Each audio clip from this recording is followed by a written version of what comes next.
Looking to improve your life, brush up on your personal growth techniques? You are in the right place. Welcome to Life's Little Lessons with your host, author of Designing Your Own Destiny, Kevin A. Dunlap. Hello, everybody. This is Kevin Dunlap, and welcome back to Life's Little Lessons.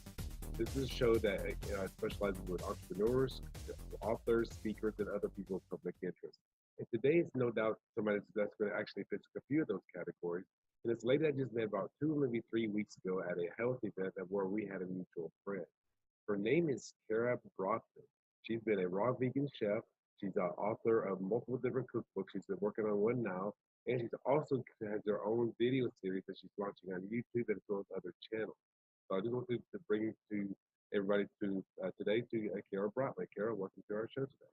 Thank you so much. It's so lovely to be here. Thank you for inviting me, Kevin. My pleasure. It's good seeing you again. You look lovely outfit you're in right there. Thank you. Well, Cara, could you tell us a little bit about yourself? What is it that you do? Who are you? And what is it that you do? Well, I was born 49 years ago, and I grew up around the food that has gotten so many people into trouble now. And I had 2 best friends that lived next door to each other. And I remember we were all 10 years old and I wasn't allowed to have any dessert or sweets or Twinkies or Coca-Colas or soda pops. And my girlfriends did, and I was so jealous, but there's something that stuck in my mind. They were both plump, chubby little girls, and I was always very skinny. And I went to their house one day and they were eating this. They had all this candy and zingers and just sweets, and they ate it. And I watched them, and then I watched them sit there and go, "Oh, I don't feel so good." And, that was my first, at 10 years old, that was my first realization how food affects your body, either bad or good. And, growing up as a child under such healthy circumstances, my mother was a vegetarian. It was instilled in me, and I love it because at 18, I was off on my own, and I felt like I was somebody in like a foreigner in a strange land. Oh, back then, that was 1988. Healthy wasn't on people's radars back then, but it was on mine. And I don't know, I just knew that, I felt great. I just couldn't believe how it affected me. And you know what, Kevin, I have carried that diet with me, that way of eating with me for the past 40 years. Okay. I feel the same way I do today as I did when I was 16. No different. My body looks identical. And I'm 50 this year. It's just crazy. So the proof is in the pudding, So I just want to share this feeling and teach people, as many people as I can, that there's an amazing other way of living, that women, we don't have to get frumpy and get big tummies and lose interest in sex when we turn 40, It's not like that. I'm almost 50 and nothing has changed except one thing I've noticed. It's a little harder for me to keep a flat stomach. That's the only difference I have noticed in 50 years. And I think I know that is because I keep dairy products out of my stomach, out of my body, and meat and all the bad stuff. And I am on a plant-based diet. My diet consists of 95% plants, and that's how it's been since I was small. And I do know our metabolism slows down as we get older, so I can understand what you're saying back there. But yes, I met you a couple of weeks ago, and you were in a tight dress, and you looked absolutely amazing. I was actually chubby to myself. I keep a high bar for myself, but yeah. And it's just so sad seeing so many people around me suffering. I was just talking to a 40-year-old guy the other day, and he said, "I hurt all over." Isn't that sad? He's only 40. It's from the foods he's eating. Mm-hmm. But So I wrote a cookbook, Love on a Plate, and it is replicas, healthy replicas of all the comfort food and junk food that we've grown up with and that we are addicted to and that we love. And, I know a lot of people are addicted to food. That's called food addiction. And companies have their scientists finding new ways to hook people onto this food. But unlike any other addiction out there, I think food is the best addiction you could have because unlike any other addiction out there, there is a healthy alternative that people can use rather than the bad food that's killing them. Good food, plant-based foods, healthy foods. And speaking of that, we were talking before the show that you opened up your own restaurant at one time. What kind of restaurant was it? That was a raw restaurant. Yeah. I told you I was involved in a class action lawsuit and I knew what I was going to do with my money. And yeah, they say in San Francisco, especially in San Francisco, in big cities, you need at least $250,000 to open a restaurant. And then chances are that restaurant's going to fail. Not with raw food and the way I prepare it or my brother. We opened 2 of our restaurants on $40,000 in San Francisco, the Bay Area. And the first one, we were there for 6 years. We were doing great business. It's just so funny how you open a restaurant on a shoestring budget and you've got celebrities coming. And it just goes to show you how many people, they want to be healthy. They just don't know what to do. Or they think, what's, rabbit food? I'll never want to change my way of eating because I don't like, I enjoy food too much. Again, that's why I wrote the cookbook, because we've got pizza, pasta, sushi, rice dishes, Indian, Mexican, Thai, and nothing went in my book that wasn't amazing. Or, like on my menu in the restaurant, I didn't want anything to be served unless it was a trick. Like just, oh my goodness, I love blowing people's minds with their taste buds, through their taste buds. You've been the owner or partial owner of multiple restaurants. Well, yeah, my family had 2 other restaurants that I was involved with. I was chef. Yeah. And what did you go to chef school? My father's kitchen. My father owned Italian gourmet restaurants, and it's so sad. The mob would go there. He was in Vegas, and it's so sad seeing all these guys having heart attacks. Well, not only the mob, but, he had a gourmet restaurant here in Vegas that in the 70s, it was the only fancy restaurant that stayed open till 3 a.m. So all the performers back then, Lola Falana, Dizzy Gillespie, Bill Cosby, Frank Sinatra, the piano player, what's his name? Liberace. Oh, Liberace. Liberace, they all flocked to my father's restaurant. But they were all overweight, they're all unhealthy, and my poor father passed away at age 63 of prostate cancer because of his food choices. Some people, they just don't want to change with their food. Others, they get a health scare and it's enough to change them. Others, they're like, look, if it involves me changing my diet, I don't care about the internal bleeding that's going on in my body. Just don't take away my cheeseburgers. People actually think that like that. It's sad. And if somebody did want to go from a meat-based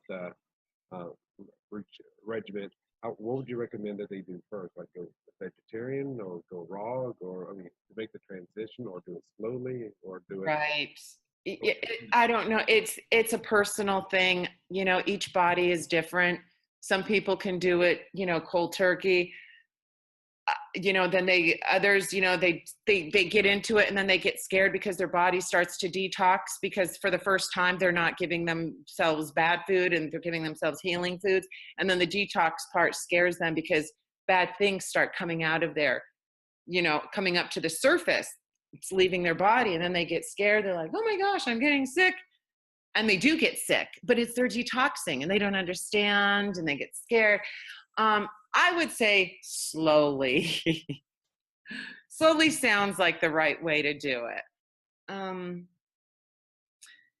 But I would definitely start cutting out animal products immediately because I don't see any reason for animal products. The lady that gave me my facial today said, well, I do need, I'm low on iron, so I do have to eat meat 3 times a week. And I was there for a relaxing thing. I didn't want to get into it with her, but I find I call BS on that. When people say, no, my blood type is this, so I do need to eat meat. They don't need to eat meat. And it's amazing how they look and feel if they took it out of their diet for a month. I think it's easier to just get rid of the dairy and animal products first. And you just, what a change people would feel. And I think that would give them momentum to continue on. See how much, well, gee, this feels great. Let me go further. Let's see how much better I can feel. And because I know of another friend of mine that I haven't talked to her in a few years, but she was talking about how she stays so thin is that she gave up carbs, dairy products, and red meat. What she did, and I can see if somebody doesn't eat a lot of red meat or chicken or whatever, it's just start weaning yourself off of those products and just see how Right. you feel, and then go as far as you want to go. Exactly. Okay. And tell me about, because one of the things you were talking about, that you are also now shooting some training videos or some cooking videos. Could you tell us about that? Yeah, right. I've always loved to watch the Food Network and just sit there and watch it when I had TV because it's just so, and it was kind of boring. It's just the same old thing, eggs, dairy, sugar, flour. And it was still kind of fun to see, how they put the food together. Well, now that I have the ability to do my own recipe videos, I just love to make, I know people watch it just to watch. They don't have any intention of making it, but then I do know some people do want to make it. So I have both of those people in mind, and I like to, one, blow their minds, and two, show them step by step, make it as easy as possible for them.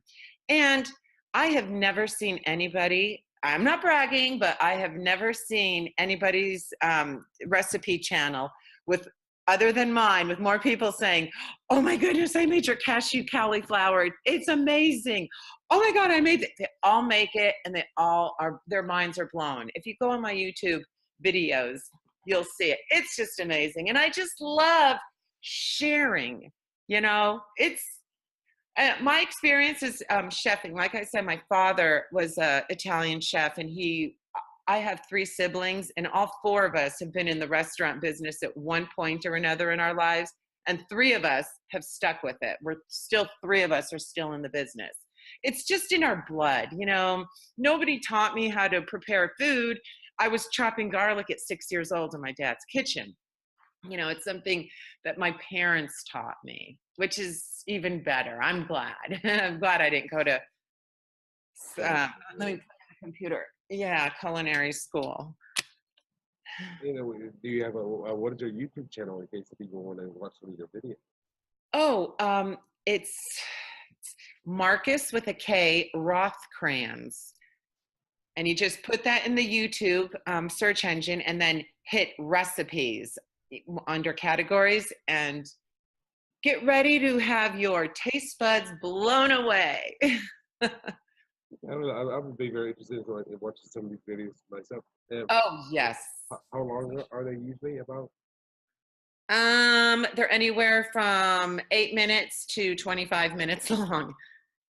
I do. The TV shows, the half-hour show is about 23 minutes. Right. That's true. But you know what? As far as YouTube goes, I do, I see some other girls doing recipe videos, and they waste so much time gabbing about things that aren't relevant that I forward it. And the recipe doesn't start till 10 minutes in. And personally, myself, I respect people's time. I don't want them watching and being bored. My content is, it's concentrated. It's more quality than it's quantity. I want just the good stuff, packed as much good stuff in as much short amount of time, because I even say that in the end of the videos. Thank you for sharing some of your precious time with me. I know your time is precious, but And that's true because the average YouTube watcher has a shorter attention span, so they are going. It's good that you get to the meat of it rather than just Right. all the fluff at the beginning. Because if you're trying to fill a 23-minute spot and you go to shoot an 8-minute video, well, the other 17 minutes are going to be, or 15 minutes are going to be just fluff. So Yeah, but then again with my video, I'm a little older than a lot of these girls that are doing videos. I've been doing this a lot longer than they are, and I'm a lot wiser than they are because of my age. So when I do talk, I talk about the most interesting things concerning things of the concerning dishes and things that you could do and tips and stuff. It's just, I don't mean to toot my own horn, but what I am best at is preparing healthy food, and I love it. And I that's the only thing I brag about. Everything else I kind of a little self-conscious about myself, but as far as the recipe videos and my cooking, I feel confident and I'm very proud of it. and you're working on a new cookbook right now. I know you've got a couple already out there, but you're working on a new one. Yes, it's just bringing it to a whole new level. Things always, constantly things are changing in every aspect except for raw foods. I don't see new raw food dishes being invented. We brought pizza, pasta, sushi, rice dishes. We're taking it a step further. I am like just hellacious spices, concoctions that have never been done before. I'm just really excited about it. That's good. So it sounds. I've not really eaten raw before, so I would be. I would love to taste some of your recipes. If you get a chance, and maybe give you reviews or things like that, just to help out with it. Oh yeah, I have a commercial on YouTube. It's called healthycookbook.com. And the commercial is just so mind-blowing. It's a little dramatic, but it is dramatic. Well, we have to go and check that out as well, and put it in the description below of this video once we launch the episode. Okay. And you also mentioned something about you're renovating or revamping your kitchen right now, just to make it. Yes, I actually just moved into this house because of the square footage, because we needed square footage, and the basement had a shooting range in it. And it was just so sad to get rid of the shooting range, but we needed space, not a shooting range. So down there in the basement, the construction men are currently creating a fake kitchen set. I could do it in my kitchen here. It's great, but when I went on my book tour for my first cookbook, we were doing all these morning shows all over the country, and it was just so cool the way they'd push the kitchen set out and then just wheel it back in. And that's when I fell in love with that concept. So, this is what I do full time. This is my, part of my living. So it's good to have. And it's inexpensive, it is, to build a kitchen set downstairs. So that's what we're doing for the future YouTube videos. And so that's very exciting. So right now I'm just in developing recipes for the when the kitchen is ready, so we can start filming mind-blowing, unique recipes.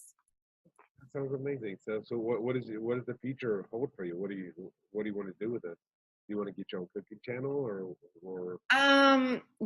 It's hard. People talk about raw food chefs talk about getting a cooking show, but I don't know where they'd get it. It wouldn't be on Food Network because it goes against what every other chef on Food Network does, and they would never have a raw food show. But I did tell my business partner, if somebody offered me a chance to do a vegan cooking show, I would jump at it in a heartbeat, because even though I'm a great raw food chef, oh gosh, it's such a shame to not showcase this cooking skill. Oh, I love to cook. Vegan, vegetarian, of course. Right. But the things I could make. So, if somebody offered me a vegan show, which, we're out there, we have we're sending out, feelers for this.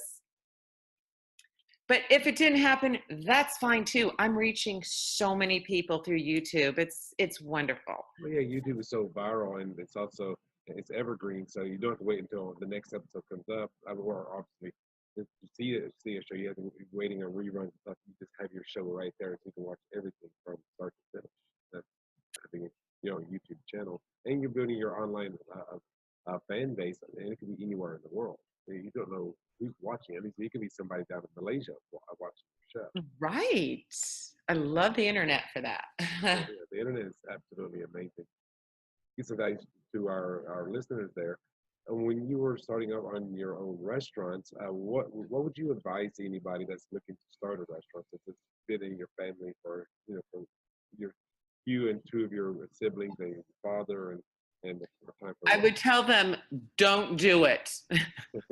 It's the worst mistake of your life. I say, you know what? What if I had somebody that constantly abused me, didn't care about me, made a slave out of me, and never paid me? That's the restaurant business. That's how I in the restaurant business to me.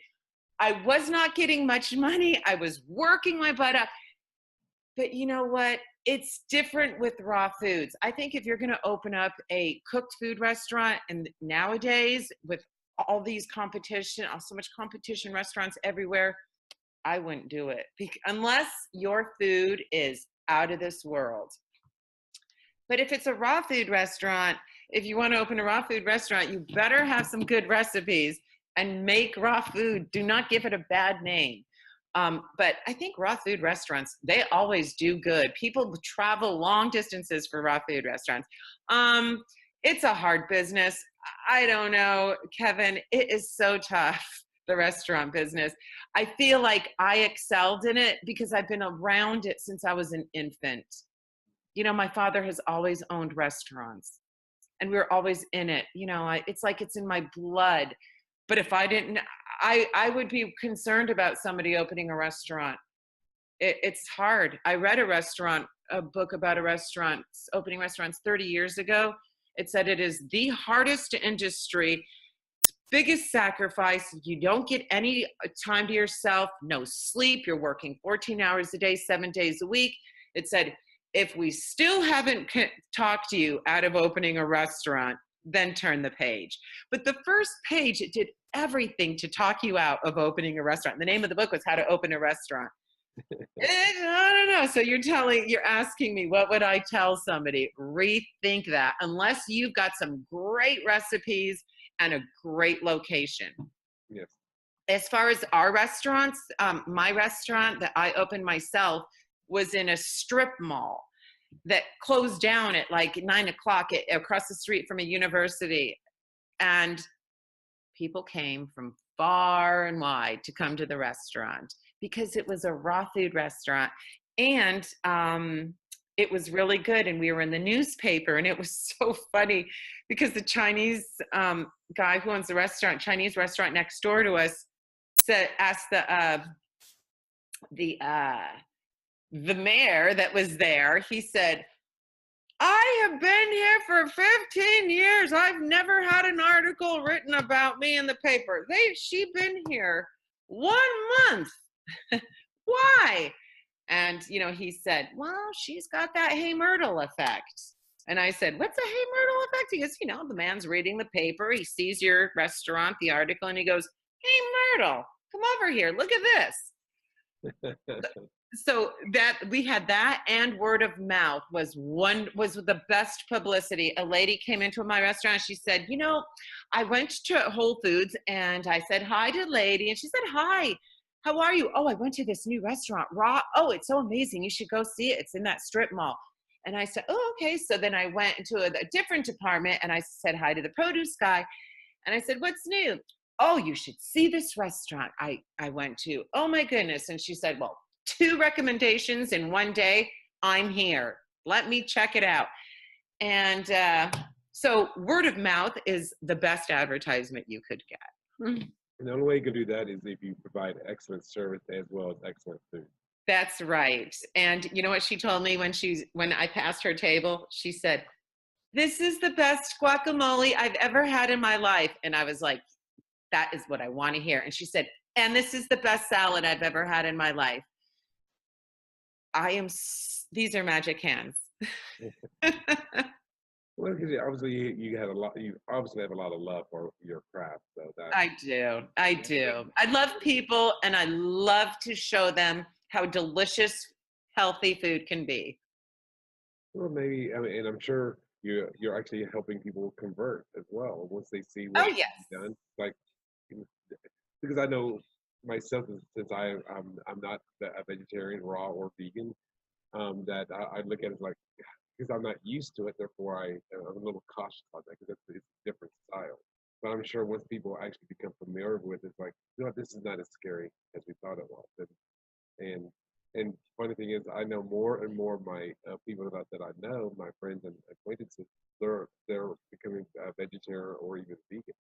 So I mean, it's a higher percentage, much higher than I had, than say even 5 or 7 years You know, what I wanted to add was, even though the restaurant business is a killer, and, you know, in the beginning, there was no money, hard work, no time to myself, I loved it. I would have rather been in that restaurant working my butt off than at a job that I didn't like, making a regular paycheck. My mother always told me when I was in my teens and early 20s, she said, "Why don't you get with UPS so that you have a good pension plan when you're older? Or go to work for this casino." And the thought of just having a regular paycheck, the same amount every time, going to the same repetitive job, I was terrified of it. I did not want, I know this is entrepreneurial show too. I just didn't want to do it. I can't work for somebody.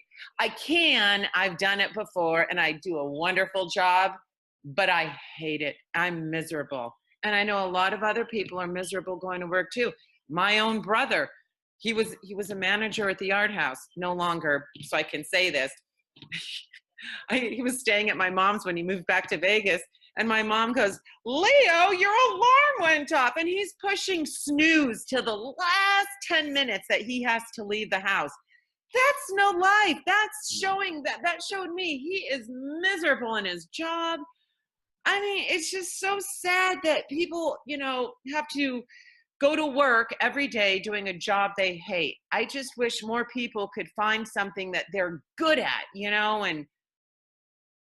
and like I said, even I wasn't making that much money, it was still more gratifying to me than when I was working, making a weekly paycheck. So for you budding entrepreneurs out there, just follow what Kara's saying there. Is by just following your passion, regardless of what it is. Even if it is opening a restaurant, and like I said, I know that's one of the most difficult businesses people can do. Even if you're doing a franchise, it can still be a very difficult process. But yeah, whatever your love is, as long as you love it, then like you said, when you had your first restaurant, you weren't making that much money. You were working extremely long hours, but yeah, you made some money, but hearing the feedback like this is the best salad I ever had, or this is the best guacamole I ever had. That to you, it's just I'm assuming it's just as rewarding as a paycheck. It's that being respected by your peers. Yes, absolutely. So, Kara, we're running out of time here. Are there any last words or any parting words that you would like to give anybody that's maybe starting a business, regardless of what it is, or possibly opening a restaurant, or following their dream, or they do have that 9 to 5 job that they hate? What any last words that you have for somebody that's I would just find a passion, find a niche that's not out there, or do something that, I swear, if I didn't have the restaurant business before I went to work or a 9 to 5, I was a cleaning girl at age 18, off and on. And then I joined my boyfriend's mother cleaning houses. I mean, you make your own, find something that you like, like that you can make your own hours. Cleaning houses. I mean, sorry, but that's rewarding. That was very rewarding to me, cleaning houses. I did my own schedule. I didn't have a boss hanging over me. something that you're independent, that you're independent doing, and there's so many things out there that are, opening up now, opportunities like Uber, my mother drives for Uber. There's so many things that people can do without finding a 9 to 5 or. Yeah. And so you go out there and start discovering some of your passions. I mean, probably what Cara said, or give me a call. Go to my website at kevinadunlap.com. I do offer a free initial consultation session for any new business client. I am, being a business coach myself. Or follow some of your passions, like when you go to Cara's cooking channel, and I'll leave that in the description below.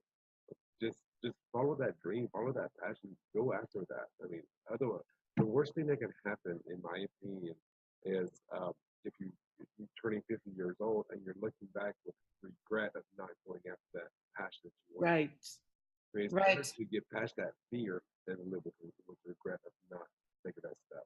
And one more tip also, and it worked for me several times, is, and I know people know this, but they need to know that it works. You got to write down your goals. If you want to change your life, write what you want, and then write down the steps that you need to take to get there.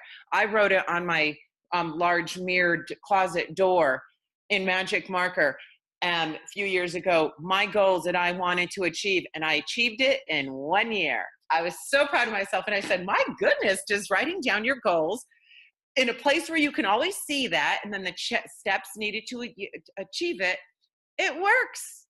It's mind-blowing. Well, it works for me, and it will work for you if you do it right. And I'm going to take what you said that one step further to help you even more be able to achieve the goals. And this is part of one of my first season, I guess over a year ago, is to actually share those goals with other people. So now you can start having some accountability. Right. That's a good one too. I'm going to remember that. Well, because it worked out. In 2010, in May 2010, I wanted to lose a lot of weight. I wanted to go from 240 pounds to 170 pounds in 3 months. And at that time, I was fairly new on Facebook. So on day one on Facebook, I go, okay, everybody, today's day one of P90X. Where I am. Tomorrow I get to do this. And then like a day 5, it's like, God, I hate jumping, wacky jacks. Because that's because what Joy is, I didn't like wacky jacks either that have done the same program. But I was posting daily just so to, hey, keep me motivated, keep me inspired. I had 600 or 700 friends back then. So I had essentially like 700 accountability points. Wow. So if your goal is say you're gonna be writing your cookbook, you may say, yeah, this cookbook is going to have, let's say, 75 recipes. I'm on number 58 right now. This one involves, whatever some of the ingredients are, because I still got 50 or 17 more to go. That's lovely, Kevin. That's a good one. So maybe, take that. Maybe that will help you on some of your other goals, your cookbook or your cooking channel. Yes, I will. Thank you. My pleasure. And Cara, it's been great having you here. Is there any way that if the viewers wanted to find out more about you, how they can find you? Would it be mainly on YouTube, or is that the best place? Or they can go to my Facebook page. I'm always posting daily amazing facts that people don't know. I'm under Cara B-E-E on Facebook. And I post recipes there as well, and motivational things,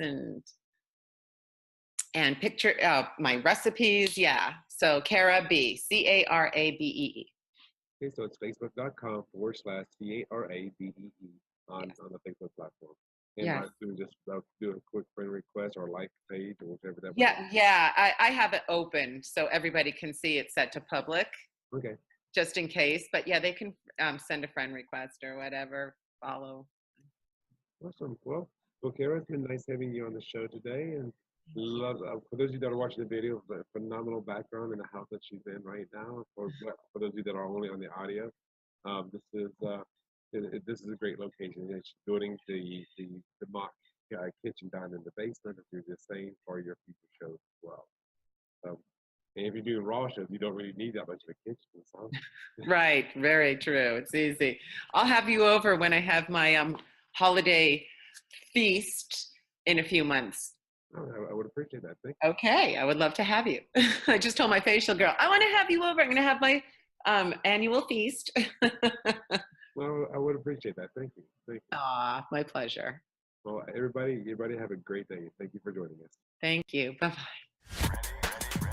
Thanks so much for listening to this episode of Life's Little Lessons with your host, author of Designing Your Own Destiny, Kevin A. Dunlap. For more great content and to stay up to date, visit kevinadunlap.com, facebook.com/kevinadunlap.author, and on Twitter @KevinADunlap. We'll catch you on the next episode of Life's Little Lessons.